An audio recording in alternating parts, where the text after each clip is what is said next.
مالی رحمیم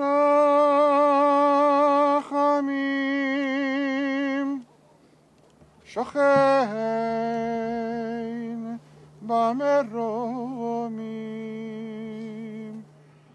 Millions of people from across Europe were transported to the death camps of Auschwitz between the years of 1940 and 1945.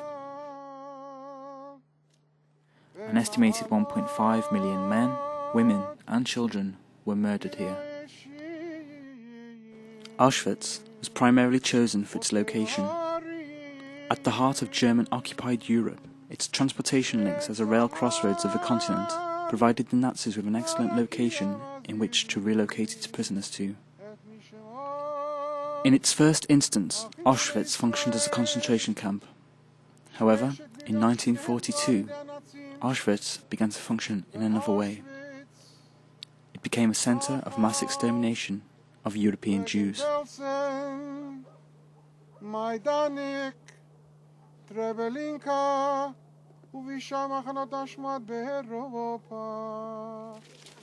Over 200 sixth formers from across the northwest, including students from Wirral schools, took a day visit to the death camps of Auschwitz this week.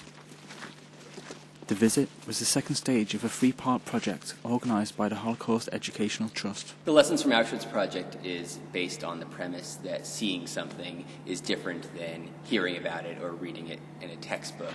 We give sixth form students from around the country the opportunity to visit Auschwitz, Birkenau, see for themselves the consequences of racism, prejudice, discrimination, anti-Semitism, and really consider how those lessons apply to their lives and to our society today so that we can move forward, learning from this part of history and doing something in our world to make sure that this doesn't happen again. When I first arrived at Auschwitz I, it was very surreal at first because there were images which you've seen so many times on TV or in pictures before, and to actually see them in real life, it was very surreal.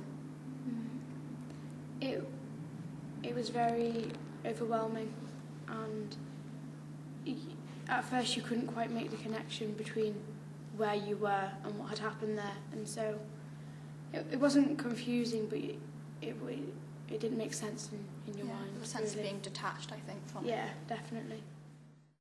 It's horrible because you don't imagine it to be as it is, and then you walk in and literally I was just like empty inside. I couldn't think of anything to say or feel, and I had to detach myself from it originally because it was just not pleasant at all.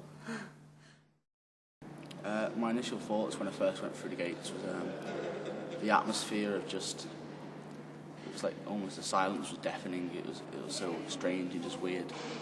Yeah, my initial thoughts were pretty much the same, but you're still distant from, even though you were there, you didn't quite feel that what had happened actually happened.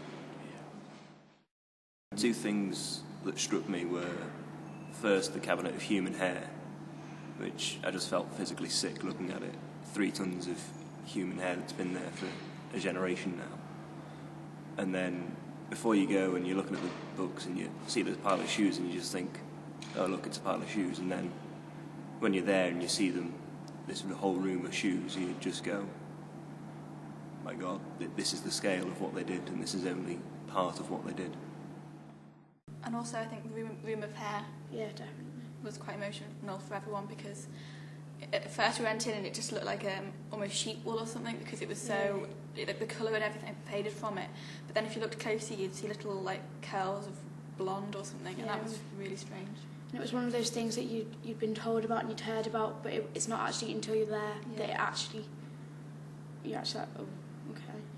Realise the extent of it. When I was checking out, it was the gas chamber.